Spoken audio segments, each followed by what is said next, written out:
Minggu waktu duha, dengan menenteng ransel, Paidi mudah melangkah keluar dari gerbang pondok. Sebenarnya tak pantas disebut gerbang karena pintu pondok ini kecil saja dan terbuat dari kayu. Sebenarnya banyak alumni yang berniat dan sanggup memperbaiki pintu pondok ini supaya layak disebut gerbang. Karena banyak tamu-tamu asing yang berkunjung ke pondok ini, pemerintah daerah pun maupun pusat melalui Departemen Agama telah menawarkan untuk merenovasi pondok. Namun dengan halus Abah Kiai selalu menolak semua tawaran itu. Sebelum kaki kanannya dilangkahkan melewati pintu gerbang, di benak Wali Paidi sudah tersusun rencana hari ini. Pertama, dia harus ke Demak untuk menyerahkan 1.000 real sebagai jariahnya, sebab kalau ditunda bisa lupa. Dari Demak, ia akan mencari kos-kosan di daerah Mojokerto. Sebenarnya Paidi masih punya rumah sementara, yaitu rumah warisan bapaknya yang sekarang mungkin sudah menjadi pondok yang dikelola kakaknya. Namun karena tekadnya bulat untuk tidak kembali ke kampungnya, dia memilih Mojokerto sebagai tempatnya untuk mengabdi. Jombang Demak, Jombang Mojokerto ditempuhnya 8 jam dengan kendaraan umum termasuk lancar. Tiba di Mojokerto, belum maghrib dan dia berhenti di depan pasar besar yang sudah agak sepi. Di sana ada Andong yang belum pulang, maka disamperilah Andong itu. "Pak, saya mau cari kos-kosan di dekat-dekat sini. Di mana ya?" "Ananda mau cari kos-kosan? Mending kontrakan saja di dekat kampung saya, ada kemarin baru minta tolong saya." "Kalau anak mau, mari saya antar sekalian saya pulang." "Wa may yattaqillaha yaj'aluhu makhraja." Barang siapa bertakwa pada Allah, akan selalu tersedia jalan keluar bagi problemanya. Ngomong-ngomong, dalam perjalanan, Wali Paidi muda ini tahu kalau tukang andong itu namanya Maimun, dan Paidi memanggilnya Mbah Maimun. Mbah Maimun selalu mangkal di depan pasar. Kelak Paidi sering pulang bareng berdua hingga akrab. Perjalanan mereka tidak lama. Kira-kira hanya setengah jaman keduanya sudah sampai di tempat yang dituju. Di sana Paidi dikenalkan dengan seorang perempuan yang dipanggil Bu Prayit. Ibu ini adalah yang punya rumah kontrakan itu. Setelah mengenalkan, Mbah Maimun pamit pulang. Paidi mengutarakan maksud dan tujuannya, juga menjelaskan tentang dirinya yang telah magang di pondok terkenal dari Jombang pada perempuan ini. Entah karena apa perempuan ini senang dan percaya pada Paidi seolah dia melihat anaknya sendiri. Paidi diajak melihat-lihat rumah yang akan dikontrakkannya. Rumah ini mungil tapi bersih. Ada ruang tamu lengkap dengan meja kursi plastiknya. Ada dapur kecil walaupun tidak ada kompor, tapi ada wastafel dan tempat cuci piring lengkap dengan beberapa piring. Dapur ini dekat dengan ruang makan, lengkap ada meja makan dan 2 buah kursi plastik. Kamar mandi hanya 1/4 kali 1/4 meter persegi. Ada kloset duduk warna putih dan bersih, tidak ada bak mandi, tapi ada 1 ember plastik dan gayung mandi. Ada shower yang terbuat dari logam, walau tidak mengkilat dan agak kotor namun tidak berkarat. Di bawah shower ada keran yang airnya bisa ditampung di ember untuk membersihkan diri bila habis buang air. Dan ada sebuah kamar tidur dengan sebuah amben atau dipan, dan tikar di atasnya tidak ada bantal guling. Ada sebuah lemari plastik resleting yang masih berfungsi, ada sebuah meja kecil dan 2 buah kursi plastik. Nampaknya rumah itu terawat. Walaupun daya listriknya hanya 500 watt, sudah cukup dan berlebih untuk ukuran rumah ini. Bahkan listrik musola disuplai dari daya rumah ini. Saklar dan kabel-kabel tertata rapi. Nampaknya penataan listrik ini dilakukan oleh orang yang ahli dan terencana. Tidak banyak membicarakan dan tanya jawab ketika keduanya mengobservasi rumah mungil itu. Sepertinya hari sudah menjelang maghrib. Wali Paidi minta izin untuk boleh istirahat dan sholat di musola jelek dekat rumah itu, dan berjanji setelah sholat maghrib akan menemui Bu Prayit di gudang. Ba'da maghrib, Wali Paidi memenuhi janjinya sowan ke rumah Bu Prayit. Tampaknya ibu ini baik sekali dan beliau juga telah menyediakan makan malam walau dengan menu seadanya. Kalau anak mau, anak boleh ngontrak setahun 2 juta saja, asalkan anak mau ngeramut atau memelihara musola itu. Musola ini dulu bapaknya anak-anak yang bangun, dibangun sendiri tanpa bantuan orang kampung. Dulu yang sholat hanya kami sekeluarga, kini sudah ada yang mau berjamaah di sana. Tanah musola itu masih tanah keluarga kami, jadi tolong dukung jangan sampai dijadikan gardu oleh orang-orang kampung ya. Batin Walidi kok murah? Tadi menurut info dari Mbah Maimun pernah menawarkan 5 juta per tahunnya. Iya Bu, saya berjanji akan merawat musola itu. Ini uangnya 4 juta, saya kontraknya 2 tahun ya, kata Paidi sambil menyerahkan uang. Nggak usah dibayar 2 tahun, setahun dulu, nanti kalau anak kerasan boleh diteruskan lagi. Bahkan kalau anak mencicilnya saya juga ikhlas kok, sahut Bu Prayit sambil menyerahkan uang 2 juta kembali. Ngomong-ngomong, sampean kerja di mana? Tolong KTP-nya nanti saya serahkan ke Pak RT. Kebetulan masih familinya bapaknya anak-anak. Maaf Bu, saya belum punya KTP. Hanya ini saja surat yang saya punyai, kata Paidi sambil menyerahkan akte kelahiran. Nama saya Ali Firdaus, tapi sama Gus Mursyid diganti menjadi Ali Paidi, dan sampai sekarang dipanggil Paidi. Maaf Bu. Oh, iya ndak apa-apa. Selanjutnya, sambil basa-basi, Paidi juga ikut makan malam di situ. Lumayan pikirnya. Dan setelah terdengar azan Isya dari masjid sebelah, Paidi mohon udzur. Ternyata kasur busa seukuran amben di kamar Paidi dibawakan juga. Selanjutnya sambil basa-basi, Paidi juga ikut makan malam di situ. Lumayan pikirnya. Dan setelah terdengar azan Isya dari masjid sebelah, Paidi mohon undur. Malam itu Paidi tidur di kamarnya sendiri dengan kasur busa yang berspray bersih. Walaupun tanpa bantal, dia menggulung beberapa sarungnya sebagai bantal. Pikiran Paidi menerawang ke masa depan yang belum jelas baginya. Pikirannya mengobservasi pasar yang tadi siang dia melihat dan melintasinya akan menukar minyak wangi di pasar itu. Ternyata dia terpesona oleh tangan Abah Kiai yang selalu wangi bila ia menciumnya. Tak biasanya, Paidi menyusun rencana. Kali ini menjelang tidur di tempat baru ini, dia seolah menyusun rencana apa yang harus dilakukannya mendatang. Mulai di mana lapak dengannya menetap, di mana dia harus meletakkan bibit minyak wangi, bahkan dia juga berpikir untuk mencampur bau-bauan itu menjadi suatu yang baru. Strategi harga juga ia pikirkan termasuk kiat promosinya. Pikirannya terus bergejolak, namun tahu-tahu suara lonceng jam dari rumah Bu Prayit sayup-sayup terdengar berdentang 11 kali. Menjelang subuh, Paidi sudah rapi dan bersila di musola. Dia mendengar suara orang sedang mengompa air dengan pompa tangan. Ternyata Bu Prayit yang sedang perjamuan untuk memenuhi tandon air di atas kebutuhan kamar mandi dan musola.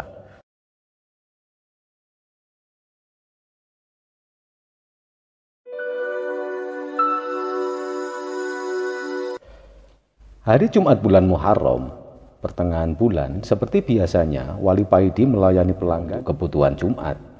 Umumnya, pelanggannya adalah para laki-laki yang akan melaksanakan sholat Jumat. Barang yang laris pada hari itu adalah siwak dan minyak hajar aswad. Dan ada produk baru yang juga mulai tren, adalah minyak Amir Oud. Sedang, merek yang lain biasa-biasa saja, tergantung selera. Saat duha hari itu, Paidi melayani perempuan setengah baya yang cantik. Tidak seperti biasanya, mereka membeli minyak-minyak untuk keperluan Jumat. Perempuan itu membeli dekulingit, minyak yang biasanya digunakan untuk mewangian kafan orang mati. Ada yang meninggal tak Bu? Kok belinya banyak? Tanya Wali Paidi. Ah tidak Mas, hanya untuk diri sendiri. Saya senang bau ini. Setelah menerima barang, perempuan itu membuka satu botol dan mengecerutkannya ke tangan Wali Paidi sambil tersenyum. Plus pikiran Wali Paidi merasakan bau itu adalah bau minyak wangi yang sering dicium di kamar Abah Kiai kalau dia sedang membersihkan kamarnya. Paidi berdiri temenggengan karena selain bau itu memicu ingatannya, dia juga seolah melihat Abah Kiai berjalan beberapa meter di depannya dengan melambaikan tangan. Semuanya jadi berapa Mas? Perempuan itu mengagetkan Paidi. Terserah Bu. Maaf sekarang jam berapa ya?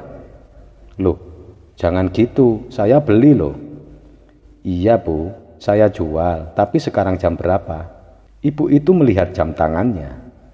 Jam 11 Mas, lebih 5 menit, kata ibu itu sambil menyerahkan uang ratusan ribu.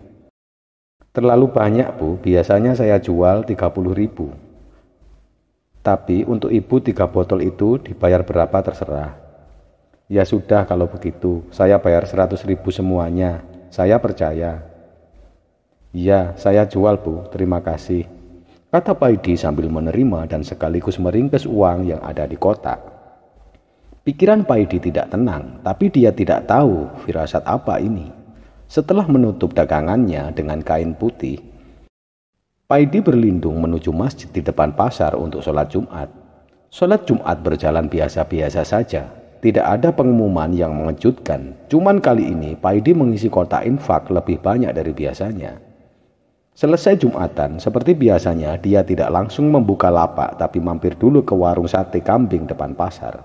Belum sempat pesan gulai kesukaannya, punggung wali Paidi seakan ada yang mencolek. Dia menoleh dan ternyata di kejauhan ada Mbah Maimun yang melambaikan tangan memanggil Paidi. Urung makan gulai kambing, Paidi menyelesaikan menghampiri Mbah Maimun. Ndak usah nyate dulu, sekarang ayo ikut aku ke Jombang. Gurumu Kiai Takim sedo barusan habis Jumatan. Innalillahi wa inna ilaihi raji'un. Abah Yai, jenengan dapat berita dari mana? Sudah, jangan banyak tanya. Kita harus cepat ke sana. Nanti dikuburkan setelah asar di komplek pemakaman pondok. Tanpa terasa air mata Paidi mengalir. Loh, jangan nangis.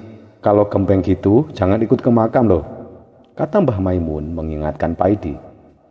Dokar itu berjalan lewat jalan raya yang biasa dilalui kendaraan umum.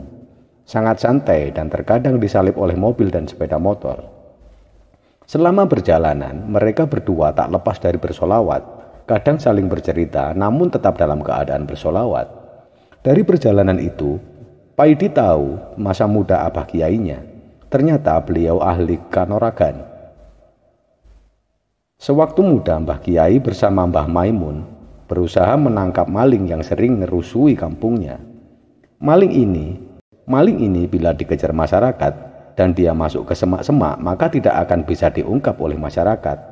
Pernah maling ini masuk ke suatu kebun dan orang kampung mengepung dan mengoperasi kebun ini semalaman suntuk, namun hasilnya nol. Akhirnya orang kampung itu minta tolong pada sang pendekar atau Abah Kiai untuk menangkap hidup-hidup malingnya. Pada operasi tangkap maling tersebut, Abah Kiai ngajak Mbah Maimun, hanya mereka berdua saja. Tatkala maling beraksi kejahatan lagi dan diurak oleh orang kampung, maling itu masuk ke kebun pisang dan hilang begitu saja. Kejadian ini dilaporkan ke Abah Kiai yang waktu itu masih belum Kiai tapi sang pendekar. Oleh sang pendekar, masyarakat kampung itu diminta untuk mengepung kebun dan tidak beroperasi di kebun. Sementara yang beroperasi di kebun hanya mereka berdua dengan membawa seutas tali. Tidak ada perkelahian di kebun pisang itu. Dengan cekatan mereka berdua mengikat satu pohon pisang dengan tali yang mereka bawa. Keesokan harinya orang kampung mendapati maling itu sudah terikat pada sebatang pohon pisang dengan kaki yang agak berterangkat dan tak bisa bergerak. Abah hanya berpesan pada orang kampung untuk tidak menciderai maling tersebut dan segera menyerahkannya ke polisi. Cerita lain yang menarik perhatian Paidi adalah bagaimana Mbah Maimun diislamkan oleh Abah Kiai. Kedua anak muda ini memang dikenal sebagai jago kanuragan. Keduanya bersahabat walaupun berbeda keyakinan. Keduanya sering adu kesaktian walaupun sifatnya hanya latihan. Misalnya mencabut lidi yang ditancap ke tanah. Walaupun hanya lidi yang ditancap ke tanah, namun tidak semua orang bisa mencabutnya. Bahkan pemuda yang badannya kekar pun tidak dapat mencabutnya. Namun untuk mereka berdua ya gampang saja. Suatu saat di bulan Ramadan, Maimun muda yang pekerjaannya menjual roti ini lewat depan langgar yang kebetulan Abah Kiai muda ini sedang turun dari langgar atau musola itu. Kim, kalau kamu mau makan roti ini satu saja sekarang, maka roti serombong ini kuberikan kamu, kata Maimun menggoda. Ndak, rotimu keras seperti batu gitu. Sahut Abah Kiai sambil lalu dan keduanya berpisah. Menjelang maghrib, Maimun datang ke gubuk Abah Kiai sambil merunduk minta maaf karena roti dagangannya semua keras seperti batu. Setelah sholat maghrib, Abah Kiai muda menemui Mbah Maimun muda. Mbah Maimun minta supaya Abah Kiai memulihkan roti dagangannya. Kim, tolong ini dikembalikan lagi, saya bisa rugi besar dan tambah melarat loh. Nggak bisa, Mun. Itu bukan aku yang menjadikan batu tapi Gusti Allah. Makanya kamu jangan suka mengganggu orang yang lagi puasa. Aku ini kasihan sama kamu, masa di dunia sudah melarat, nanti kamu di akhirat melarat lagi. Begitu lanjut Abah Kiai. Mbah Maimun muda merasa terpukul hatinya, lalu beberapa hari kemudian Mbah Maimun muda menjadi Islam dan berguru ke Abah Kiai dan sahabatnya itu. Cerita Mbah Maimun ini mengingatkan Paidi tatkala ingin belajar kanuragan di pondok. Waktu itu para santri pada hari tertentu mereka juga belajar bela diri dan kanuragan. Paidi ingin bergabung dengan mereka, namun dilarang oleh Gus Mursyid, putra Abah Kiai. Dalam suatu kesempatan, Paidi diwejang oleh Abah Kiai. Ali Firdaus, pilih mana antara kamu menjadi orang jagoan yang kalau berkelahi nggak pernah kalah, atau kamu menjadi orang yang tidak punya musuh? Paidi memilih ingin menjadi orang yang tidak punya musuh. Hingga sejak saat itu ia tidak pernah mencoba untuk belajar bela diri atau kanuragan. Tanpa terasa sambil bercerita dan terus bersolawat, Dokar sudah di depan pintu pesantren. Beberapa saat sebelum adzan asar dikumandangkan. Mbah Maimun melepas kuda dan ditambatkan di seberang bambu, membiarkan kuda itu beristirahat. Suasana sepi, nampaknya belum banyak pelayat yang datang. Paidi dan Mbah Maimun menuju masjid. Di sana sudah banyak santri serta ada keranda jenazah. Gus Mursyid bertindak menjadi imam sholat asar dan juga sholat jenazah. Tatkala jenazah dibawa keluar masjid untuk dimakamkan, ternyata di luar masjid sudah banyak pelayat, mungkin ratusan orang, sehingga seolah-olah berjalan di atas tangan orang itu tanpa harus melangkah. Paidi tidak sempat menyentuh keranda, padahal dia ingin memikulnya sampai ke pemakaman. Apalagi untuk mengejarnya itu hanya sekedar ingin menyentuhnya saja, tidak terburu-buru. Ia berjalan di belakang Gus Mursyid, menyusup di sela-sela pelayat agar bisa sampai ke pemakaman. Namun bagaimanapun Paidi ingin ikut sertakan kiainya. Sampai di pemakaman, Mbah Maimun sudah di sana dan sudah di dalam liang. Ia mempersilahkan dan membantu Gus Mursyid untuk turun ke liang lahat, dan Paidi tanpa disuruh dia juga ikut nyebur dan berdiri di antara Gus Mursyid dengan Mbah Maimun. Prosesi pemakaman berlangsung cukup singkat.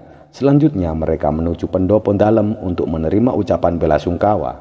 Ternyata tidak banyak yang akan menuju pendopo atau masjid untuk sholat ghaib atau tahlil. Lalu ratusan orang yang takziah tadi kemana? Mereka pergi begitu saja dan bersih. Dih, kamu tinggal di sini dulu, nanti tahlil-tahlil dulu. Saya tak pulang dulu, kata Mbah Maimun. Sebelum pisahan, Gus Mursyid mencium tangan Mbah Maimun. Dan Mbah Maimun memeluk Gus Mursyid dengan pelukan yang sangat berarti. Setelah para tamu yang hanya beberapa orang meninggalkan Gus Mursyid dan hanya tinggal beberapa santri, Paidi bertanya setengah menebak. Tadi setonya sebelum Jumatan dah? Enggak, menjelang Jumatan, Abah memanggil saya untuk menggantikan beliau khutbah sekaligus mengimami Jumatan. Saat Jumatan, beliau duduk mojok sebelah kanan saya, hingga dari mimbar saya tidak bisa melihatnya. Selesai sholat, saya sempat wiridan panjang saat santri mengingatkan bahwa Abah kok masih sujud. Saya dekati dan ternyata Abah sudah pulang. Innalillahi wa inna ilaihi raji'un. Selesai sholat maghrib, Paidi mohon pamit dan tidak ikut tahlil. Sementara tamu-tamu yang menyalami Gus Mursyid makin mengalir. Sebelum pulang, Paidi merogoh kantungnya dan memberikan semua hasil dagangan hari itu ke kotak amal yang dipersiapkan para santri.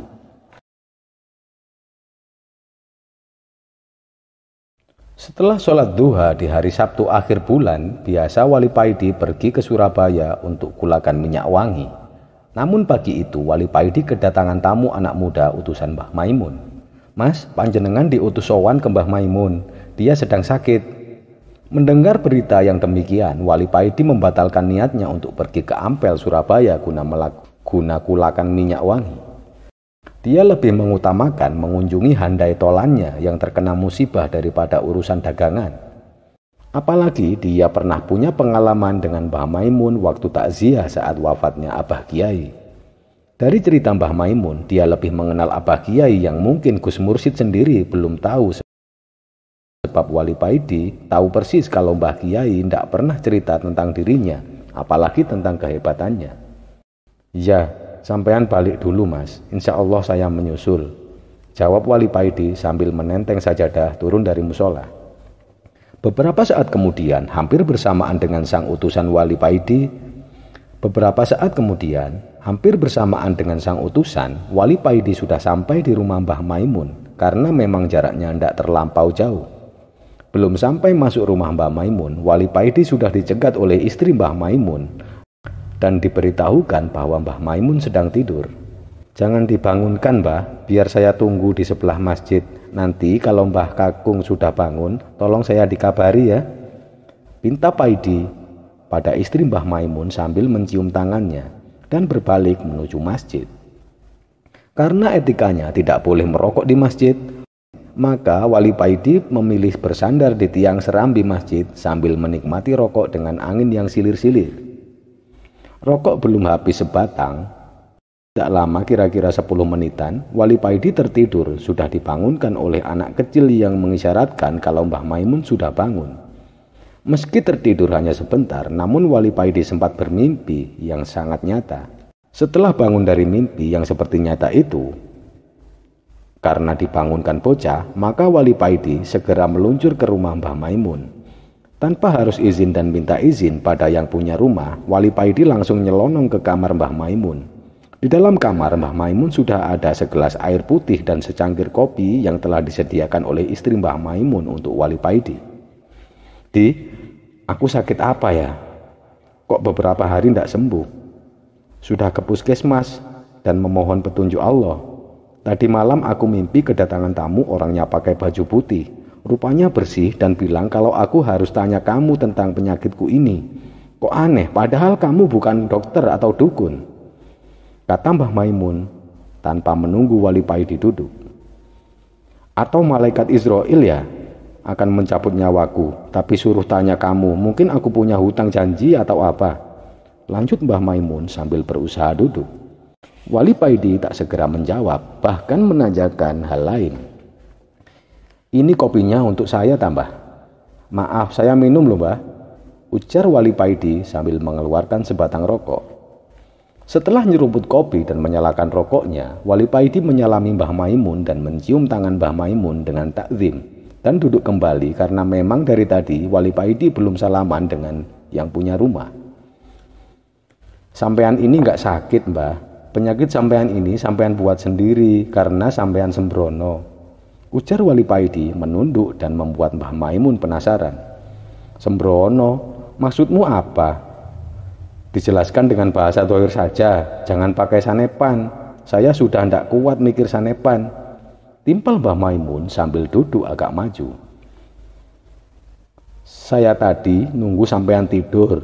Saya liar-liar di masjid sebelah, lalu kodam sampean datang ke saya, berkeluh kesah kalau sudah ndak sampean rawat lagi, dan dia sendiri ndak bisa pergi, jadi sampean yang sakit ini. Jelas Wali Paidi yang buat Mbah Maimun tambah ndak jelas. Kodam, kamu kalau ngomong yang jelas. Umur seumur saya, sejak Islam ndak pernah pelihara makhluk-makhluk itu. Ilmu-ilmu itu sudah saya lepas sejak saya muda gitu loh. Jadi yang ketemu kamu tadi pasti sihir dari orang lain, ujar Mbah Maimun belum mengerti dan penasaran.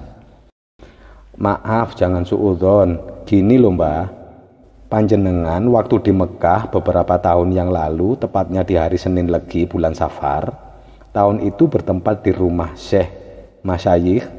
Oleh beliau diijazahi hizib yang saya tidak tahu namanya. Waktu ijab kabul itu panjenengan menghadap membelakangi Ka'bah sedang Syekh menghadap Ka'bah. Sayang sekali hampir 3 tahun ini hizib itu tidak pernah panjenengan openi lagi. Sudah tidak pernah panjenengan amalkan lagi. Jelas Wali Paidi. Mbah Maimun diam dan memejamkan mata. Dari sudut matanya keluar butiran-butiran air mata. Benar nak. Iya saya khilaf. Astagfirullah. Astagfirullahaladzim. Mbah Maimun setengah membungkuk. Suasana hening beberapa saat. Tamuku semalam mungkin Nabi Khidir ya di, ucap Mbah Maimun memecah kesunyian. Saya ndak tahu mbah, tapi ketika saya tadi di masjid itu, saya setengah mimpi didatangi oleh Kodam Khizib yang panjenengan sia-siakan itu. Dia memakai surban hijau. Dia juga curhat ke saya tentang perlakuan panjenengan yang sudah tidak peduli dengan Kodam Khizib yang sampeyan tinggalkan itu. Sibuk dengan urusan dunia. Ujar Wali Paidi. Astagfirullah, astagfirullah. Mbah Maimun beristighfar entah berapa kali kemudian mulut komat kami entah membaca apa sambil menunduk dan sekali-kali menseka air matanya. Setelah Mbah Maimun beristighfar dan membaca kembali hizibnya, mungkin cukup lama. Dalam suasana hening itu, Wali Paidi sempat keluar untuk merokok. Dan setelah kembali tampak di raut wajah muka Mbah Maimun yang tadinya agak kusut, tanda-tanda orang lagi sakit, sekarang tampak sumringah dan segar. Dan hatinya bernyanyi kembali, Ya Rahman, Ya Rahim, Ya Aziz, Ya Rabbal Alamin, Ya Kalim, Ya Alim, Ya Ali, Ya Azim. Zikir tak henti-henti sampai bunyi beduk duhur dari masjid sebelah rumah Mbah Maimun memecahkan suasana hening yang penuh kebahagiaan itu. Saya mohon pamit dulu mbah, sudah zuhur, kata Wali Paidi sambil senyum menyaksikan kebahagiaan Mbah Maimun. Jangan kesusu dulu, kita jamaah di masjid dulu, nanti kamu yang imami, biar saya yang bilali. Jangan mbah, nanti murid-murid Kiai Abdul Hakim kaget, wong saya celanaan dan ndak pakai kopiah kok. Elak Wali Paidi sambil gandeng nuntun Mbah Maimun ke masjid. Turun sholat duhur di halaman masjid, Wali Paidi mencium tangan Mbah Maimun untuk pamitan. Namun dicegah oleh Mbah Maimun menunjuk rumahnya. Kelihatannya ada oleh-oleh dari Mbah Nyai, ujar Mbah Maimun sambil memberikan isyarat ke arah Mbah Nyai yang sedang menghampiri Wali Paidi sambil menyerahkan sebuah bungkusan. Ndak usah repot-repot gini mbah, ujar Wali Paidi menerima bingkisan itu sambil mencium tangan Mbah Nyai, istri Mbah Maimun. Ndak nak, ndak repot kok. Barang ini sudah disiapkan oleh Mbah Mun. Dia pesan, kalau kapan-kapan Nak Paidi datang ke rumah, saya disuruh menyerahkan barang ini. Karena Nak Paidi datangnya sekarang, ya saya serahkan sekarang. Bungkusannya aja udah bledukan. Ndak pakai upacara serah terima, Wali Paidi membawa aja bungkusan itu, yang nampaknya seperti bungkusan payung. Lalu mohon pamit untuk segera kembali ke rumah karena rencana kulaan minyak wangi ke Surabaya sudah gagal. Sampai di rumah sebelum ganti celana, Wali Paidi segera membuka bungkusan oleh-oleh dari Mbah Maimun yang dibungkus dengan kertas koran tipis berlapis. Dan ternyata isinya adalah sebuah pecut untuk menggiring dokar. Wali Paidi tersenyum memandangi barangnya itu. Walau bukan barang baru, namun barang itu sangat berharga bagi Wali Paidi, yang nantinya dia pajang di ruang tamu sebagai hiasan sekaligus sebagai pengingat. Haryanto yang kadang dipanggil Yanto atau Toto adalah bandar dadu. Kala itu Totok bersama dengan 2 orang temannya mengadu nasib di desa Lorkali, yaitu desa seberang sungai di mana mereka tinggal. Mereka berangkat ke Lorkali dengan menggunakan perahu gedek yang mereka sewa dari desa Kidul Kali. Kebetulan sore itu desa Lorkali sedang mengadakan semacam perayaan setelah Pilkades, yang biasanya pada perayaan semacam ini selalu ada permainan judi dadu, yang merupakan permainan judi massal.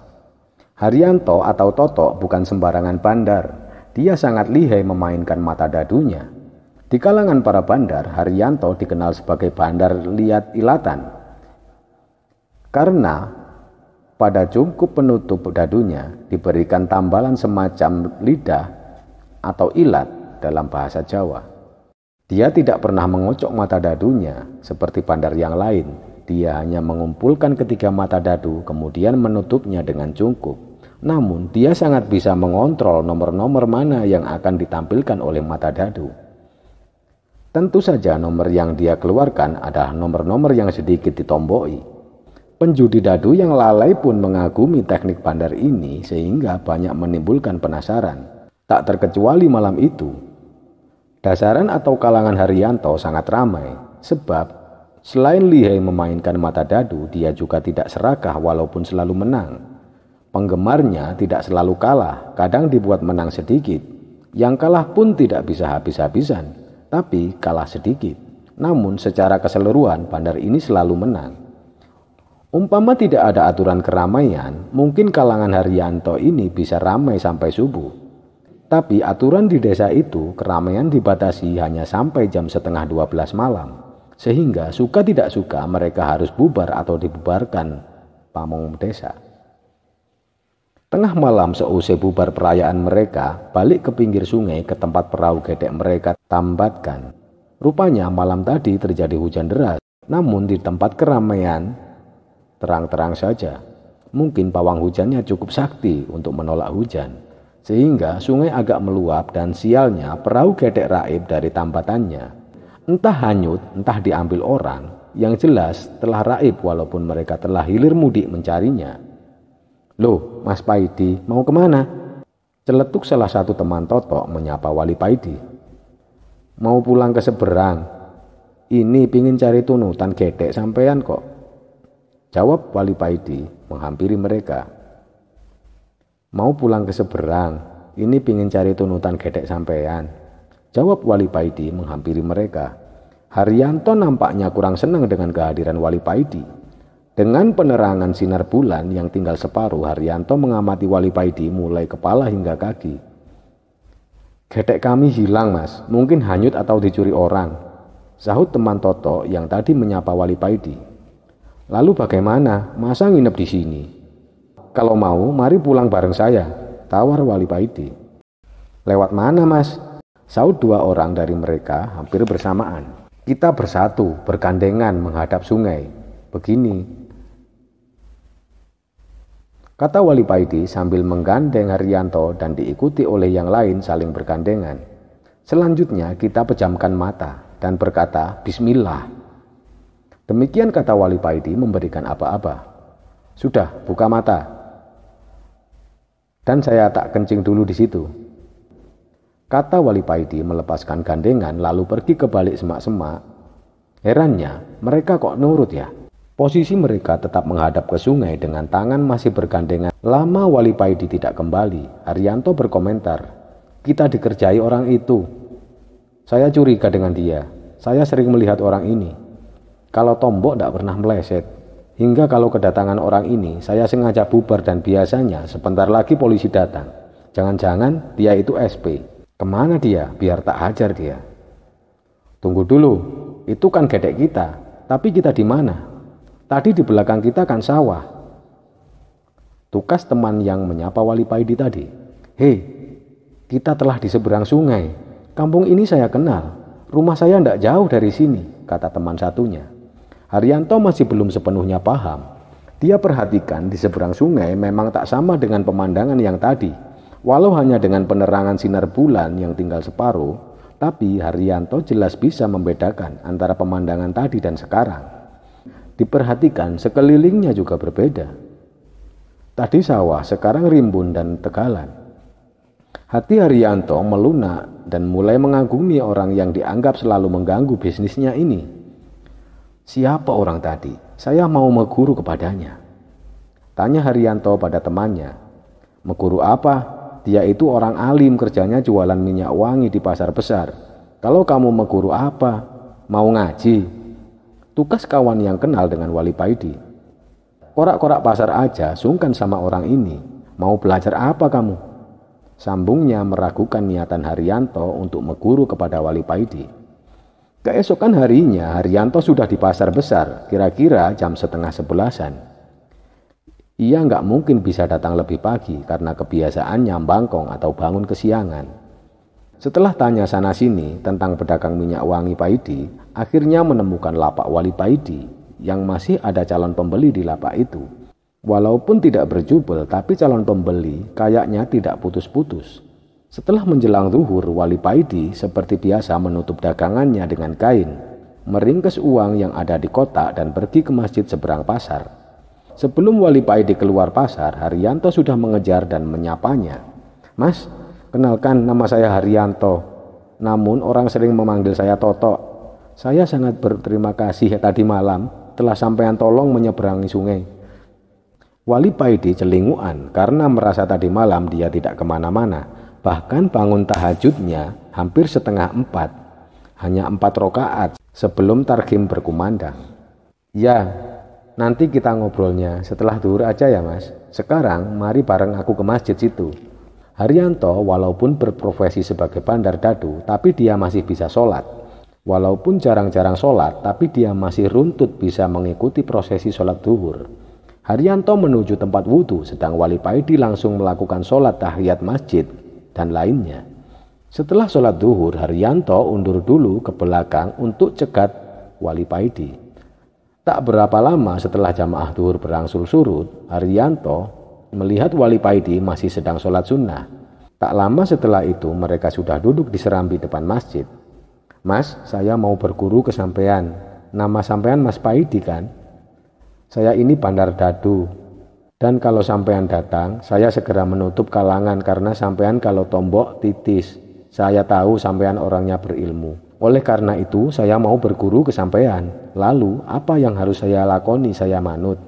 Pinta Haryanto tanpa memberi kesempatan Wali Paidi menyela.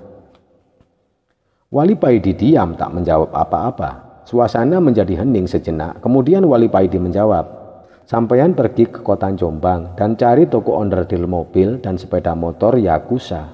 Sampean bawa apel batu 3 biji, wortel 3 biji, dan onde-onde 3 biji yang masih hangat.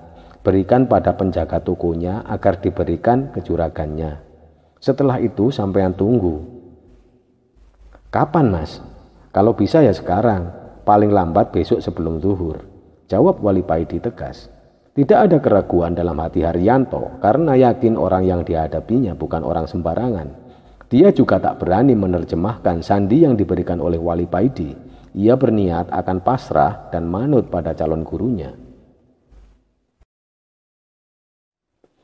Cerita setelah sandi apel, wortel, dan onde-onde diterima oleh juragan toko onderdil yang juga adalah Kiai Mursyid, Haryanto dimintai datang ke pondok untuk wawancara awal serta menentukan dia sebaiknya ngaji apa.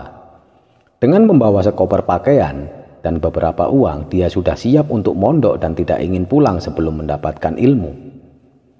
Kita tinggalkan dulu cerita awal-awalan bagaimana Haryanto mondok di Kiai Mursyid. Kita beralih ke kisah Wali Paidi setelah beberapa bulan Haryanto mondok. Wali Paidi membeli sepeda kebu merek Gazelle buatan Jerman. Sepeda kuno ini jenis sepeda laki-laki, masih mulus, ada lampu dinamo yang masih nyala dan sadel kulit asli. Sepeda ini dia beli seharga 2 juta rupiah termasuk murah bila dilihat dari barangnya. Sepeda ini rencananya selain untuk alat transportasi dari rumah ke pasar, juga dipakai oleh Paidi untuk olahraga sekaligus mejeng bersama para penggemar sepeda kebu. Bila ke pasar, sepeda ini diparkir ke parkiran sepeda. Penjaga parkirnya sangat kenal dengan Wali Paidi ini. Orangnya gerapyak dan disenangi banyak orang, termasuk korak-korak pasar, sungkan, dan tak ada yang berani mengganggunya. Kamis sore setelah sholat asar di masjid depan pasar, Wali Paidi ditemui oleh Haryanto yang kini telah menjadi santri pondok. "Mas, nanti apa panjenengan ndak ke pondok? Nanti malam ada acara yasinan khol Abah Yai, abahnya Kiai Mursyid." "Loh, ya iyalah, saya nanti berangkat sendiri ke sana naik sepeda," jawab Wali Paidi. "Apa ndak bareng saya saja, saya bonceng. Saya mau berangkat sekarang, soalnya saya panitia mas, maghrib harus sudah di sana." "Ndak usah Mas Yanto, insya Allah saya nanti berangkat sendiri, naik sepeda sambil rekreasi," jawab Wali Paidi sambil mengajak Haryanto ke warung untuk ngambil bungkusan persiapan buka yang tadi ia tinggalkan keburu sholat asar. Kebiasaan Wali Paidi bila Senin atau Kamis dia membungkus persiapan buka dari warung langganannya. "Ayo sampean ngopi-ngopi dulu, saya yang naktir," ujar Wali Paidi sambil menggandeng tangan Haryanto. "Ndak usah mas, sudah jam 3:30. Nanti sepeda motor jelek ini bisa 1,5 jam dari sini ke pondok," tolak Haryanto halus sambil menunjuk ke arah jam dinding besar yang dipasang di masjid tempat mereka tadi berjamaah. Haryanto pun pergi menuju sepeda motornya yang diparkir di depan masjid. Sambil melambaikan tangan, Haryanto pun pergi. Wali Paidi mengambil sepeda di parkiran pasar, terus pulang untuk mandi-mandi dan bersiap-siap pergi ke pondok. Perjalanan dari pasar ke rumah Wali Paidi ditempuh dengan sepeda perlu 1/2 jam. Sedang dari rumah ke pondok bila ditempuh dengan sepeda motor tidak ngebut perlu waktu 1 jam. Seperti yang diterangkan Haryanto tadi. Saat itu waktu sudah lebih dari jam 4:30 sore. Namun Wali Paidi santai mancal sepedanya menuju pondok untuk ikut hormat haul Abah Yai yang beliau anggap sebagai guru lagunya. Sampai di depan pasar Mojo Agung terdengar suara adzan maghrib. Tapi Wali Paidi tetap menggayuh sepedanya santai. Sampai di kota Jombang, adzan maghrib belum juga usai. Wali Paidi terus mengayuh sepeda kebunnya dengan santai dan bahkan sampai di pondok adzan maghrib belum juga usai, walaupun sudah sampai pada takbir terakhir. Wali Paidi menjagrak dan mengunci sepedanya di tepi asrama lalu bergabung di aula pondok untuk buka bersama dan sholat maghrib berjamaah. Kebiasaan di pondok setelah adzan maghrib langsung dikomati. Tapi untuk hari ini, Kamis dan pada hari-hari Ayyamul Bid, komatnya diundur 5 menit untuk mendahulukan buka atau takjil. Mendahulukan buka lebih utama, apalagi bila makanan sudah disiapkan. Setelah sholat maghrib, sambil menunggu isya, makin banyak tamu-tamu yang berdatangan. Haryanto mendekati dan berusaha mencium tangan Wali Paidi. Namun Wali Paidi cepat-cepat menarik tangannya dan merangkul Haryanto sambil diajak keluar aula atau masjid untuk diajak ngobrol sambil rokokan di dekat asrama, di mana sepedanya dijagrak untuk parkir sementara. "Nuwun sewu mas, amalan apa yang sampean rapal hingga bisa mengundur waktu?" tanya Haryanto pada Wali Paidi. Wali Paidi pura-pura tidak dengar dan terus memindahkan sepedanya ke tempat parkiran sepeda dan sepeda motor karena sebentar lagi halaman itu akan penuh dengan mobil-mobil dan bahkan banyak mobil yang terpaksa diparkir di luar pondok. Haryanto terus mengejar Wali Paidi dan menanyakan amalan Wali Paidi kok bisa naik sepeda kebo seperti angin. "Sampean udah diajari amalan apa?" ganti Wali Paidi menanyakan pada Haryanto. "Waktu pertama kali saya datang, saya ditanya oleh Pak Kiai tentang maksud kedatangan saya kemari. Lalu saya ceritakan kehebatan sampean yang selalu bisa tahu angka dadu yang saya kopyok. Padahal saya sudah curang pakai cungkup ilat-ilatan. Lalu saya ceritakan kalau sampean menyeberangkan saya dari sungai. Lalu saya katakan saya ingin punya ilmu seperti sampean," jawab Haryanto tanpa menyebut amalan apa yang telah diajarkan padanya. "Sampean ikuti aja apa yang diajarkan dan diperintahkan pada sampean. Nanti sampean akan menjadi diri sampean yang sebenarnya dan tidak menjadi seperti siapapun. Kalau ada hal-hal yang sampean tidak ngerti, langsung tanyakan ke Pak Kiai sendiri. Jangan di depan kalayak pada saat beliau mengajar. Adab santri harus begitu." Belum tuntas wejangan Wali Paidi dari alah lain, seorang santri yang setengah berteriak memerintah. "Tok, kamu tugasnya di sana, markir di luar pondok, bantu soleh." Haryanto meraih tangan Wali Paidi, berusaha menciumnya dan lari mengambil posisi tugasnya untuk menjadi tugas parkir karena mobil-mobil sudah mulai banyak yang berdatangan.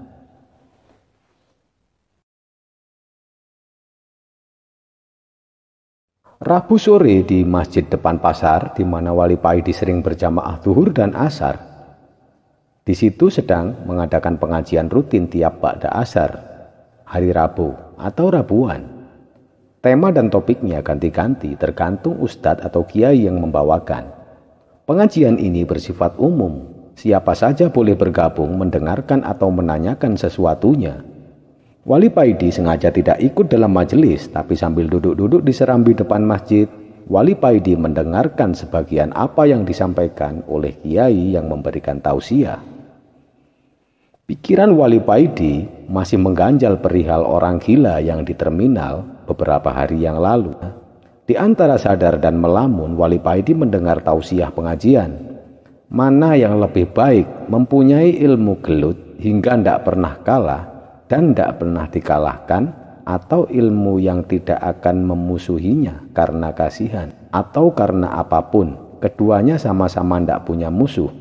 Yang pertama, orang takut memusuhinya. Yang kedua, orang-orang malas bermusuhan dengannya.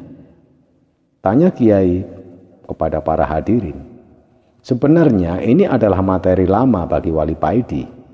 Dulu dia dilarang berlatih kanuragan oleh Abah Kiai dan diwejang dengan pertanyaan yang hampir sama dengan wejangan Kiai dalam masjid itu. Pikiran Wali Paidi melamun ke Gohel, sang pendekar yang ditakuti banyak orang, terutama para kora anak buahnya. Sayang, Gohel yang pandai ilmu kanuragan itu digunakan untuk mencari rejeki kotor dengan mengompas orang. Andaikan Gohel mau jadi tentara atau polisi, tentu dia cepat naik pangkat. Karena dia pemberani, punya ilmu berkelahi, dia akan ditakuti oleh para kora yang sering mengacau keamanan. Wali Paidi tersenyum sendiri sambil hatinya tetap berzikir. Subhanallah, Alhamdulillah, La ilaha illallah. Hari sudah sore, tapi matahari masih tinggi di ufuk barat. Sebenarnya Wali Paidi belum memutuskan untuk pulang, namun karena dia telah melihat Mbah Maimun, si tukang andong yang biasanya pulang seperjalanan dengannya, sudah melambaikan tangan mengajaknya pulang. Maka dengan agak malas, Wali Paidi berjalan juga menuju andong yang siap berangkat. Sesampai di rumah setelah mandi sore, matahari masih tinggi. Wali Paidi sengaja duduk santai di serambi musolahnya. Di pelataran musolah, dua anak kecil sedang membaca komik wayang. Mereka memperdebatkan kesaktian Raden Harjuna. Salah seorang mengatakan kesaktian Raden Harjuna karena dia sering melakukan tapa brata hingga kahyangan guncang. Maka para dewa mengutus Batara Narada untuk mengabulkan permintaan Raden Harjuna agar diberi kesaktian yang mandraguna.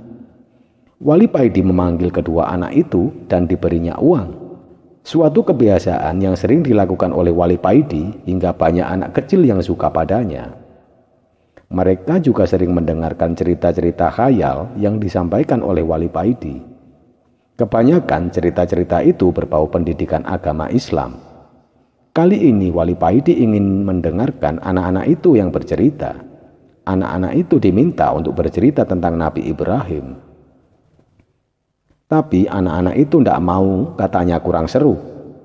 Atau mungkin mereka kurang tahu tentang kisah Nabi Ibrahim. Lalu Wali Paidi tanya tentang cerita Hanuman yang dibakar tapi tidak terbakar. Mereka pun belum pernah mendengar cerita seperti itu. Bahkan anak-anak itu mendesak agar Wali Paidi bercerita tentang Hanuman. Akhirnya Wali Paidi meminta komik yang dibaca oleh anak-anak itu dan melihat-lihat gambar wayang yang ada di sana. Ternyata komik itu bercerita tentang Punokawan Raden Harjuna atau yang dikenal dengan Petro Gareng Semar. Karena Wali Paidi kurang bisa bercerita perilaku Punokawan, maka ia bercerita bab lainnya yang diberi judul ceritanya sebagai Tapa Brata Ono ing Setengahing Projo. Anak-anak tampaknya senang dan bersila di hadapan Wali Paidi untuk siap-siap mendengarkan. Bahkan datang seorang anak lagi sambil membawa layang-layang di punggungnya. Bertapa atau menyepi itu adalah salah satu cara untuk memohon sesuatu pada Sang Pencipta, yaitu Allah. Cara terbaik untuk memohon kepada Allah adalah dengan cara sholat. Kata Wali Paidi sambil melihat satu persatu anak-anak itu yang rata-rata bengong, tidak tertarik sama sekali dengan ucapan Wali Paidi. Raden Harjuna itu bertapa karena dia belum ada yang mengajari sholat, kata Wali Paidi. Tapi Raden Harjuna itu sakti ya Om? Tanya salah seorang dari mereka. Raden Harjuna itu memang sakti karena bertapa dan diberi kesaktian oleh Batara Narada. Batara Narada itu Tuhan ya Om? Tanya anak itu lagi. Bukan Tuhan Le, Tuhan itu Allah, dan Batara Narada itu malaikat yang jadi pesuruhnya Allah, atau jangan-jangan jin. Jawab Wali Paidi meluruskan dengan logika anak-anak. Tapa brata itu upaya orang untuk membersihkan hatinya dari keserakahan dunia dan memohon petunjuk pada Allah agar selalu diberikan jalan yang benar. Kata Wali Paidi, tidak memperdulikan apakah anak-anak mengerti atau tidak. Kalau bertapa untuk mencari dunia, misalnya kekayaan atau kesaktian, maka yang datang itu setan berwujud jin yang akan mengabulkan sebagian permintaan dengan persyaratan yang menyebabkan orang tersebut jadi syirik dan masuk neraka. Di liriknya anak-anak itu ada yang menunduk, bahkan yang membawa layang-layang tadi matanya mengarah ke atas memperhatikan ada layang-layang yang sedang sambitan. Bertapa di gua-gua yang sepi itu hanyalah menghindarkan raga dari keramaian agar bisa lebih konsentrasi. Bertapa yang baik adalah berada di tengah pasar. Raganya tetap dalam keramaian, namun berusaha menyepikan hati dari nafsu-nafsu duniawi. Awali tiap pagi dengan niat menyepikan diri dari nafsu-nafsu duniawi. Gerakan-gerakan hanya kepatuhan kepada Allah. Karena kewajiban-kewajiban yang harus dipenuhi dan semuanya itu diniatkan karena Allah semata. Belum habis tausiah Wali Paidi, tiba-tiba anak yang membawa layang-layang tadi berteriak, "Gembul!" katanya sambil melompat lari. Yang lain ikut melihat ke atas dan terlihat ada layang-layang putus. Maka mereka pun ikutan lari mengejar layang-layang putus tanpa menghiraukan komik yang masih dibawa oleh Wali Paidi. Wali Paidi tersenyum memandangi perilaku anak-anak ini. Dia berdiri dan mencoba melihat di mana layang-layang yang putus tadi. Ternyata ada 2 yang limbung. Dan yang sangat kebetulan, benang yang lewer berjalan tepat di atas Wali Paidi. Dengan refleks Wali Paidi mengambil benang itu yang ternyata benang dari salah satu layang-layang yang limbung tadi. Dengan tenang Wali Paidi menarik benang itu menurunkan layang-layang di pelataran musola. Hari sudah sore, Wali Paidi mandi dan bersih-bersih diri untuk sholat maghrib. Segulung benang dan layang-layangnya diletakkan di serambi musola yang di atasnya diletakkan komik milik salah satu seorang anak tadi. Tak berapa lama, anak-anak tiba dan ribut karena mereka tak bisa menyentuh komik dan layang-layang yang tergeletak di lantai. "Om, komik saya tidak bisa diambil. Ada kacanya, tolonglah," kata anak-anak itu karena tak bisa menyentuh komik dan layang-layang di lantai. "Sudah pulang dulu, mandi dan wudhu di rumah, nanti kesini dan baca bismillah, baru bisa diambil, sekalian dengan layang-layangnya. Ayo, 1, 2, belum sampai hitungan ketiga, mereka sudah bubar ke rumah masing-masing. Beberapa saat menjelang azan maghrib, seorang anak sudah datang dan dengan suara lantang melafadzkan basmalah dan mengambil komik serta layang-layang itu. Ternyata dia adalah si pemilik komik karena memang rumahnya yang paling dekat. Matahari pagi sudah mencapai 2 tombak. Di lapak Wali Paidi sudah ada orang yang mencoba bau minyak wangi yang dia dagangkan. Ada seorang anak muda berkopiah menghampiri Wali Paidi sembari mencium tangan beliau. "Saya diutus Gus Sodik untuk jemput panjenengan Pak Paidi, kalau bisa sekarang," katanya. Kata anak muda itu tanpa basa-basi. "Bagaimana Mbak? Cocok? Yang namanya Bulgari. 1 cc-nya 7.000. Panjenengan kalau pakai minyak itu berpapasan dengan siapapun pasti noleh," ujar Wali Paidi. Tangannya memberi isyarat pada anak muda itu agar tidak memotong pembicaraan transaksi dengan konsumennya.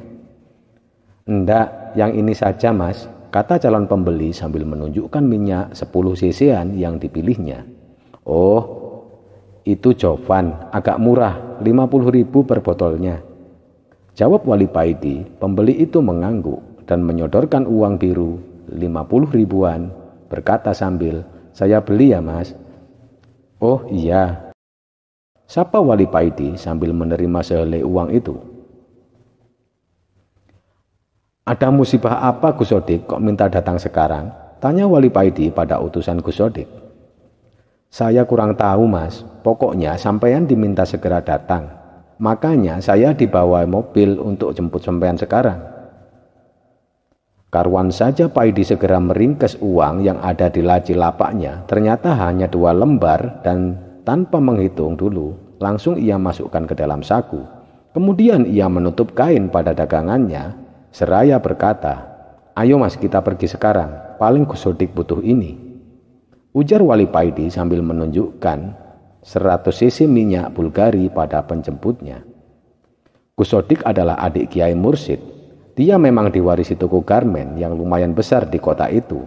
Sekarang dia juga membuka lapak perhiasan di dalam tokonya. Sedang Kiai Mursyid diwarisi toko onderdil dan aksesoris mobil dan sepeda motor yang sekarang bertambah luas dengan dibukanya servis mobil dan motor. Toko Kiai Mursyid ini berada di seberang jalan toko Gus Sodik. Setelah mengucap salam, Wali Paidi langsung duduk di kursi tamu meja direktur yang mana Gus Sodik sudah menunggunya.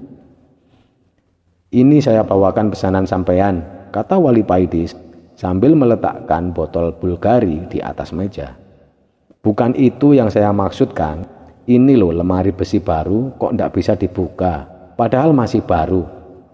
Sudah ku coba dengan kode-kode nomornya, padahal kemarin-kemarin ndak ada masalah." Tukas Gus Sodik sambil menunjuk lemari besi yang ada di pojok ruangan. "Loh, kok nggak manggil tukang atau komplain ke agen pabriknya? Sampean ini gimana toh? Tukang buka lemari besi itu namanya bandit. Sekarang dia buka, lain kali dia bobol. Ayolah, tolong Kang Paidi. Di dalam situ ada beberapa perhiasan emas dan duit cukup untuk umroh 10 orang, Kang." Rengek Gus Sodik sambil menarik tangan Wali Paidi. Tak urung, Wali Paidi mendekat dan dengan mengatakan Bismillahirrohmanirrohim. Dia menarik lemari besi itu. "Loh, ndak dikunci begini, kok sampean ndak bisa buka? Sampean belum mandi junub mungkin?" Gus Sodik memandang dengan temenggengen. Padahal tadi dia telah menarik pintu itu dengan keras tetap tak bisa dibuka. Benar, di dalam lemari besi itu ada setumpuk sertifikat tanah. Ada beberapa dobel uang dolar Singapura dan juga barang-barang berharga lainnya. "Gus, ngapain sampean nyimpen uang dan barang-barang itu di lemari buatan manusia? Kalau Allah tidak menghendaki barang-barang itu dititipkan ke sampean, bisa gampang Allah memindahkannya ke tempat lain. Wong jin aja bisa mindah istana kok." Astagfirullah, astagfirullah, astagfirullah. La haula wala quwata illa billah. Gus Sodik mengulang-ulang kalimat itu entah beberapa kali. "Anu Kang, saya masih ragu menyimpan duit di bank. Menurut Abah katanya haram." Tambah Gus Sodik berargumen. "Harta itu jangan disimpan di dunia, sebaiknya disimpan di akhirat," kata Wali Paidi.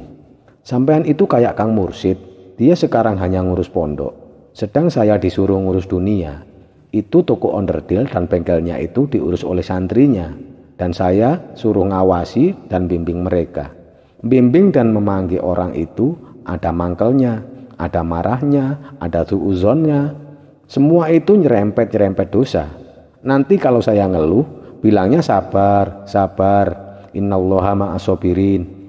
Jawab Gus Sodik panjang.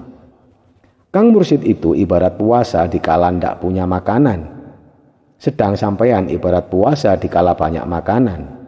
Jadi insya Allah ganjarannya banyak sampean, Gus. Makanya bener Kang Mursyid, sampean yang sabar, kata Wali Paidi. Dia pinginnya sopo masjid bagi-bagi amalan. Saya disuruh sopo pasar yang banyak setannya. Tapi karena kalah tua, ya harus saya lakoni, Kang. Omah genteng disaponi, apot enteng dilakoni, kata Gus Sodik. Wali Paidi tersenyum mendengar keluhan Gus Sodik. Minyak wangi ini jadi ditinggal di sini kan, Gus? Kata Wali Paidi mengalihkan persoalan. Loh iya, taruh di situ saja, saut Gus Sodik sambil terus meringkesi dan memindah barang-barang dari lemari besi ke laci mejanya yang memang cukup besar. Dan, Kang, ini bayar minyak wanginya. Ndak apa-apa Kang, saya inginnya bayar segitu. Mohon diterima dengan ikhlas, kata Gus Sodik sambil menyerahkan satu lembar $100 Singapura. Di sini dulu Kang, kita ngobrol-ngobrol dulu. Sudah saya pesan soto dari depan sana. Ini kalau menurut saya lebih enak daripada soto Madura di Surabaya. Wali Paidi duduk di meja depan sambil mengamati selembar uangnya, sedang Gus Sodik sibuk telepon entah kemana saja. Kadang bernada agak marah ketika kelihatannya mengkomplain agen lemari besi, dan kadang tertawa-tawa senang. "Hei, buatkan kopi sama air putih untuk kiai saya ini," kata Gus Sodik pada orang yang membawa soto yang tak lain adalah yang jemput Wali Paidi tadi, sambil tetap memegang gagang telepon. Kontan setelah menyediakan makanan dan minuman untuk bosnya, karyawan menghampiri Wali Paidi, mencium tangan Wali Paidi sambil minta maaf kalau tadi kurang sopan. "Makanya ente kalau rasa hormat orang jangan dilihat dohirnya, yang ikhlas. Paling ente kalau di luar sana ngerasani aneh ya," komen Gus Sodik. "Enggak Gus, sumpah." Reaksi karyawan itu serius. Gus Sodik tersenyum setelah tertawa sambil mengisyaratkan mengusir karyawan tadi dari direksi. Setelah makan dan sholat duhur berjamaah berdua, yang mana Wali Paidi makmum di ruangan itu, Wali Paidi mohon pamit, namun Gus Sodik mencegahnya karena dia ingin mengantarkan Wali Paidi sendiri dengan mobil Pajero-nya yang baru. "Kang, barang-barang ini akan saya simpan di Pegadaian Negeri. Hitung-hitung lebih baik kita berbagi rezeki dengan menyimpan barang-barang ini di Pegadaian. Kalau niatnya begitu kan tidak riba," kata Gus Sodik. "Ya terserah disimpan di mana, yang penting hartanya itu harus bermanfaat bagi orang banyak. Untuk perdagangan, untuk membeli saham, asal jangan nganggur. Menurut saya barang yang tak berguna itu mubadzir. Dan orang yang melakukan mubadzir itu kawannya setan," kata Wali Paidi enteng. Mungkin petuah Wali Paidi membuat kuping Gus Sodik keringgingan. Maka ia segera berdiri seraya mengambil kunci mobil. "Saya antar pakai mobil ini Kang, belum seminggu saya ambil dari dealer. Sampean kalau naik ini ndak bisa ngantuk, harganya mahal tapi atosnya seperti naik kuda," kata Gus Sodik sambil memasukkan bendelan uang dolarnya yang sudah dibungkus plastik ke dalam kulkas. Mungkin dengan menyimpan uang itu di dalam kulkas, nanti uang itu akan menjadi uang dingin. Setiap bulan Agustus di daerah hutan jati di tepi Bengawan Solo, termasuk Kabupaten Ngawi, di daerah ini ada tradisi adu jago. Dulu di zaman Belanda, acara adu jago ini diselenggarakan tiap tahun, hampir sekabupaten Ngawi, pada hari ulang tahun Ratu Wilhelmina. Sejak RI merdeka, tradisi itu tetap dipertahankan, tapi hanya di beberapa kecamatan saja dalam rangka Agustusan. Namanya pun diganti dengan kejuaraan jago. Agak beda dengan adu jago kalangan. Pada kejuaraan ini, jago yang dinyatakan kalah tidak sampai keok atau mati. Ayam yang keok ini banyak trauma dan tidak bisa diadu lagi dan disebut sebagai jago pedotan. Kalau ayam itu dari ras baik atau bangkok, dia akan tetap dipelihara untuk diambil turunannya, dan bila ia dijual harganya sama dengan ayam sembelian untuk soto ayam. Hal itu mungkin dimaksudkan agar jago-jago yang kalah tidak tergolong jago pedotan yang harganya jatuh seperti ayam sate. Dalam festival ini tidak ada klasifikasi dan tidak ada sidit awal. Oleh karena itu, para botoh atau pengadu jago dilarang menurunkan jago milik panitia. Pesertanya pun tidak harus dari ayam jago lokal setempat, tetapi bisa dari luar daerah, asal didaftarkan minimal sebulan sebelumnya. Yang dipajang nama jago dan daerah asalnya di depan pengumuman desa. Namun karena ini adalah acara Agustusan lokal kecamatan, maka jago-jago yang berasal dari luar daerah harus di-backup oleh botoh lokal yang bersertifikat. Contoh misalnya tertulis di papan, Brojo Mukti, Sudiro, Ngancar, pemilik Haji Kabul, Ngantru Trenggalek. Itu artinya nama jagonya Brojo Musti di-backup oleh Pak Sudiro dari desa Ngancar, Kecamatan Pitu, Kabupaten Ngawi. Sedang pemilik jago itu adalah Haji Kabul dari Kecamatan Ngantru, Kabupaten Trenggalek. Untuk menghindari permainan kotor, misalnya jago dipasang susu atau magic tertentu, jago yang akan ditandingkan harus dikumpulkan di kandang panitia minimal 24 jam sebelum ditandingkan. Panitia sengaja mendatangkan pawang jago ahli santet yang netral untuk melepas muatan magic yang ada pada jago-jago yang akan tanding. Minggu pagi kira-kira pukul 6:30, Muin datang ke rumah Wali Paidi membawa 2 bungkus nasi pecel dan ayam jago putih dalam keranjang. Muin adalah keponakan Mbah Maimun. Umurnya 5 atau 6 tahun lebih tua dari Wali Paidi. Dia sangat kenal dan akrab dengan Wali Paidi. "Di, jagoku iki suwuken. Mau tak ikutkan kejuaraan di Ngawi bulan depan. Ini jago Bangkok." "Ndak usah disuwuk, Kang. Cekernya sampean olesi minyak melati aja beres," jawab Wali Paidi enteng. "Lagian untuk apa pakai diadu segala? Dipelihara, untuk hiasan kan lebih baik," tambahnya. "Loh, kalau mau tanding ndak boleh pakai macam-macam gitu. Panitianya orang-orang dugdeng. Kalau jago diolesi atau disusuk, bisa sekarat kena santet." "Ya, jangan waktu tanding, sekarang aja sampean olesi," jawab Wali Paidi lagi. "Lalu rapalnya apa?" "Ndak usah pakai rapal-rapalan khusus, Kang. Sampean batin aja. Semprong bolong alu buntu," kata Wali Paidi enteng. "Mbok jangan guyon toh, Di. Yang bener," sahut Kang Muin. "Lah, kalau sampean pingin mantap lagi, sampean tambahi lafaz Arab asal tak melanggar sunatullah," jawab Wali Paidi. Dan sama Kang Muin lafadznya ditambahi, "Semprong bolong alu buntu. La haula wala quwata illa billah." Wali Paidi mantuk tanda setuju. "Gini loh, Di. Walau ini jago Bangkok, kalau belum terkenal harganya paling ratusan ribu. Tapi kalau pernah juara, harganya bisa jutaan, bahkan bisa puluhan juta. Makanya kalau lawaran, jago ini belum tentu menang kalau belum dijadi jago pedotan.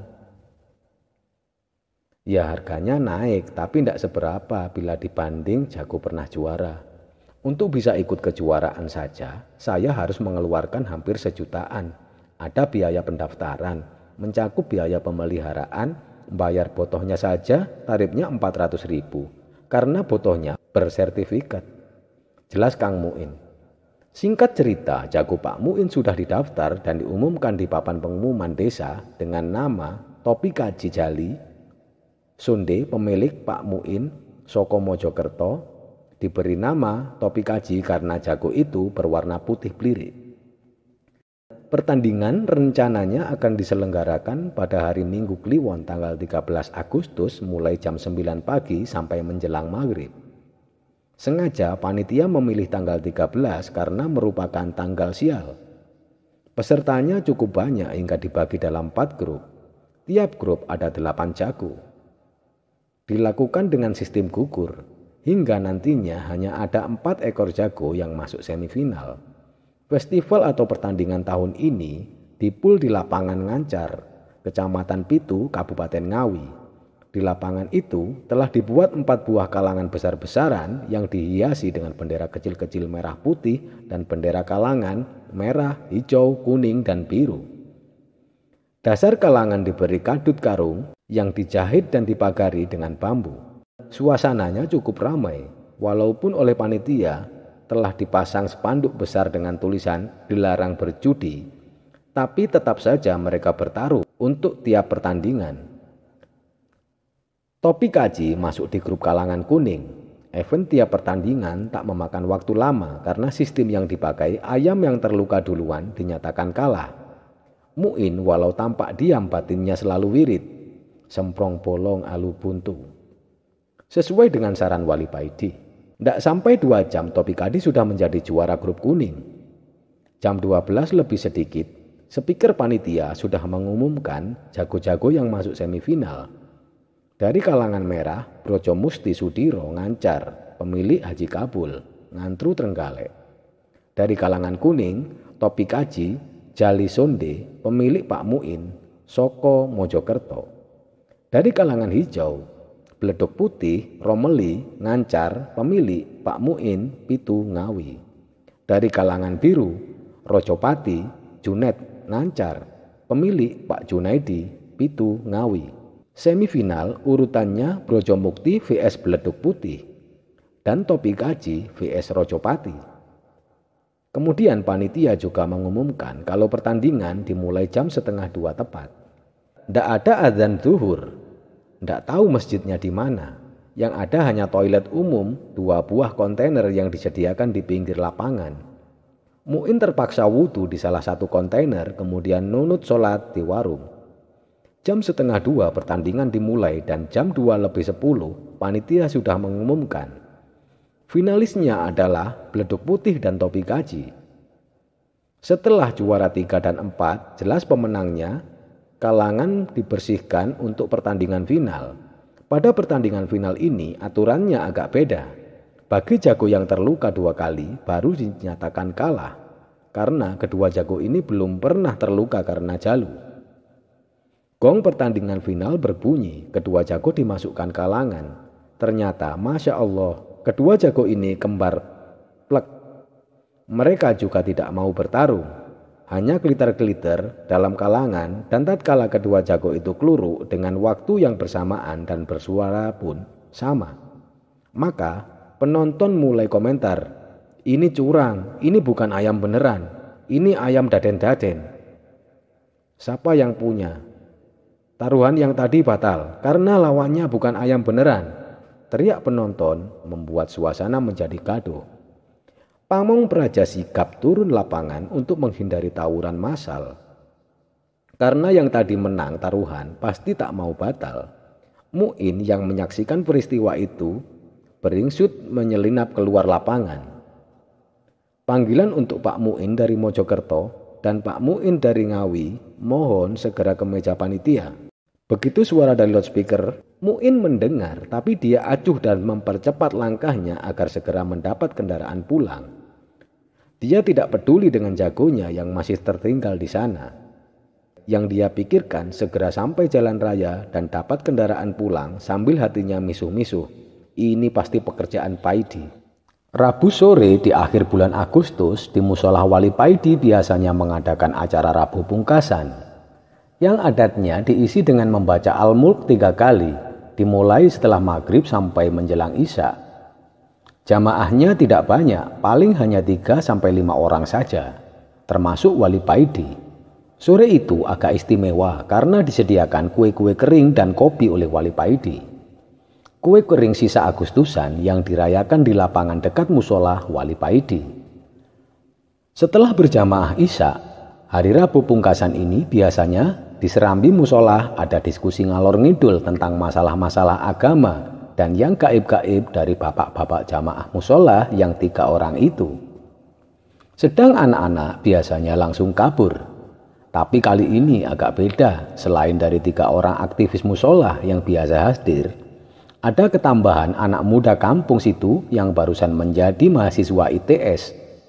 Dengan jaket birunya dan seorang adik remaja SMP yang mungkin adik dari mahasiswa ITS tersebut. Lagi asik-asiknya mereka membahas tentang bintang-bintang sebagai penghias langit, tiba-tiba si anak remaja itu menunjuk ke arah selatan. Lintang ngalih, katanya karena adanya beberapa meteor yang terbakar. Bukan lintang ngalih, itu meteor dek, sahut si kakak yang anak ITS itu. Iya, lintang ngalih itu kalau sampai ke tanah, itu tandanya ada pagebluk pada daerah yang kejatuhan. Tapi kalau nggak sampai ke tanah kayak tadi, itu biasa saja. Kalau yang nyelorot itu warnanya hijau, itu namanya ndaru, pertanda adanya kemakmuran atau kesuburan pada daerah yang dituju. Begitu cerita orang-orang tua dulu. Anak sekarang menyebutnya meteor atau bintang jatuh. Makanya ada istilah ketiban daru yang diartikan kejatuhan rezeki. Jelas salah seorang jamaah. Kayak Mas Prayit dulu, ketiban daru dapat lotre. Berapa juta waktu itu hingga dia bisa beli rumah panjenengan dan bangun musola ini. Sambut jamaah yang lain sambil jempolnya diarahkan ke Wali Paidi. Loh, kita tadi kan membaca Al-Mulk. Saya kurang hafal. Tapi artinya insya Allah begini, sesungguhnya kami telah menghiasi langit yang dekat dengan bintang-bintang, dan kami jadikan bintang-bintang itu alat-alat pelemparan syaitan, dan kami sediakan bagi mereka siksa neraka yang menyala-nyala. Mengutip dari Al-Quran surat 67 ayat kelima. Loh, ini Quran loh, kita harus mengimaninya. Kalau kita belum paham maksudnya, kita harus iman dulu. Jadi yang tadi disebut meteor itu, Allah sedang melempari setan. Dulu sebelum Al-Quran diturunkan, setan-setan itu ada yang di sana untuk mencuri berita-berita langit. Tapi sekarang sudah tidak berani karena takut pada panah-panah api. Ya, seperti tadi yang sekarang sampean sebut meteor, bantah seorang lagi berargumen. Maaf mbah, yang kita namakan bintang itu sebenarnya adalah benda yang memancarkan sinar seperti matahari kita, dan bintang-bintang itu berjalan menurut garis edarnya yang telah ditentukan Allah. Jarak antar bintang itu ribuan tahun cahaya. Padahal sedetik cahaya itu jaraknya kalau ditempuh dengan pesawat terbang bisa 2 hari 2 malam non-stop. Pemahaman saya, bintang penghias langit yang dekat itu adalah benda-benda langit yang disebut meteor tadi. Ini ilmu falak modern loh mbah. Untuk melempar setan, pemahaman saya, peristiwa yang dikatakan oleh adik saya Lintang Ngalih tadi itu adalah peristiwa alam semesta biasa. Tidak ada kaitannya dengan pagebluk dan daru. Maaf loh mbah, sahut anak ITS itu.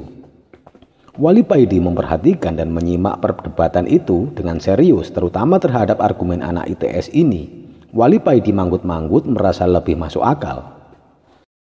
Ya, biarlah begitu. Mungkin ayat ini termasuk ayat-ayat mutasabihat. Jadi, biarkan ilmu falak berjalan makin maju. Yang penting, Al-Quran itu tetap dibaca dan artinya tetap seperti itu.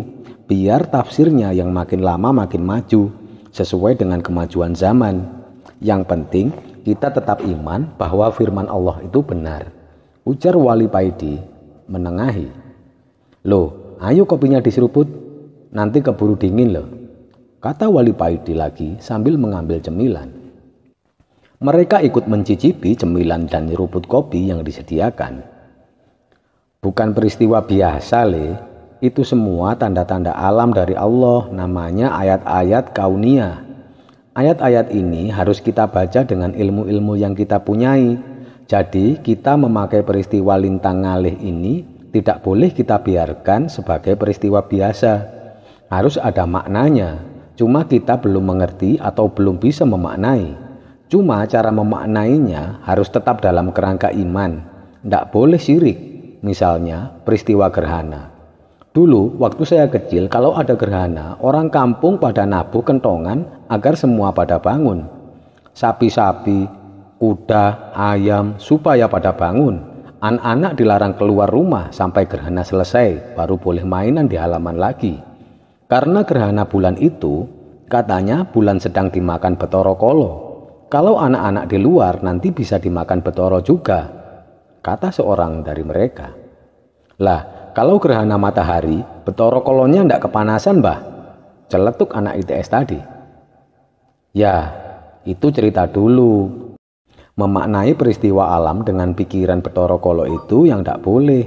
Tapi kalau dimaknai, misalnya ini akan terjadi kemarau panjang, atau musim hujan sudah hampir tiba, atau apa saja yang ada hubungannya dengan peristiwa alam, boleh-boleh saja, asal ada ilmunya.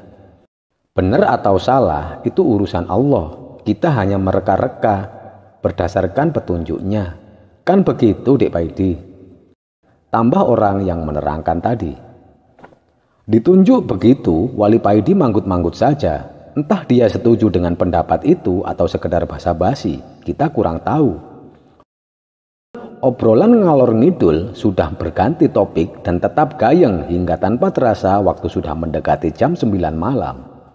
Mohon maaf bapak-bapak, mbah, sudah hampir jam 9. Bisa ketinggalan siaran dunia dalam berita loh nanti, kata anak ITS itu sambil melihat arlojinya. Oh iya le, adikmu ini besok masuk pagi, pulang dulu sana.